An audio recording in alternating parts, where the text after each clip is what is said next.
দেখে ভয় পাই, আবার বড় বড় কথা বলছে। আমি পৃথিবীর কাউরে দেখে ভয় পাই না, ঠিক আছে? আবার ভয় পাই না বলছে কেন? তোমার মনে নেই দেখতে যাওয়ার সময় 10 জন সাথে করে নিয়ে গিয়েছিলে, আবার বিয়ে করার সময় 400 লোক নিয়ে গিয়েছিলে, আর আমারে দেখো আমি একা আইছি তোমার বাড়িতে।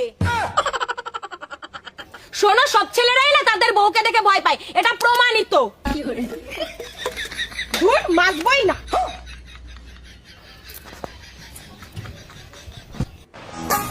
আচ্ছা, তোমার মনে আছে আজকে কিন্তু আমাদের বিয়ের 5 বছর পূর্ণ হলো।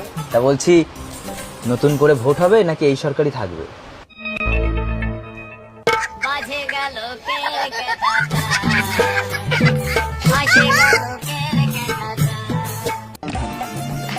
আমার এনে এই খাবারগুলো তোদের জন্য আনলাম, খেয়ে নে তোরা। আরে কিনসুকদা, 3টে কেন? আমরা তো 4 জন। আরে তোরা 4 জন কোথায়? তোরা তো 3 জন। আরে হাতে টর্চ লাইটটা জ্বালিয়ে তো দেখো।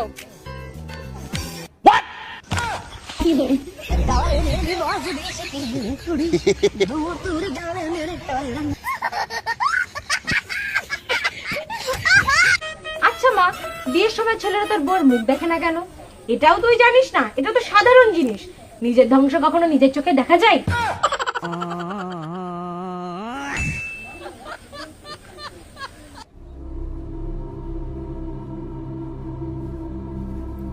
উফ, এত বড় বাড়িতে কাজ করতে করতে হাঁপিয়ে গেলাম।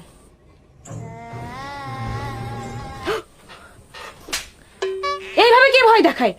এক্ষুনি আমার হার্ট অ্যাটাক হয়ে যেত। এই বাড়ি আমার, চলে যায় এখান থেকে।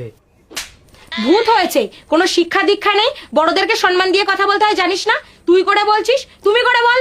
এই বাড়িতে আমি 10 বছর ধরে রয়েছি, কত এলো কত গেল, কেউ আমাকে তাড়াতে পারেনি।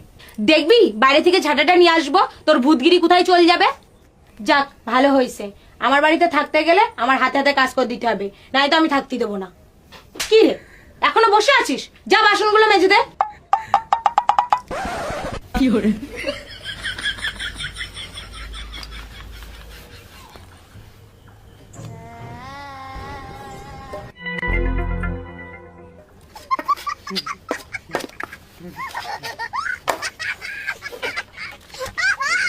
দিদি, এই চেয়ারটা কি ফাঁকা আছে? হ্যাঁ হ্যাঁ, ফাঁকাই আছে। তাহলে এখানে বসতে পারি?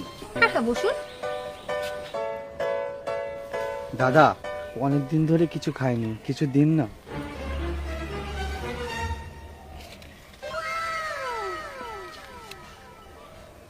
তোমরা স্বামী স্ত্রী 2 জন ভালো থাকো। এই বউটা তো আমার, ও ভালো রাখবে কেন? এই যা, একজনের বউ একজনের সাথে সেটিং করে ফেলেছি।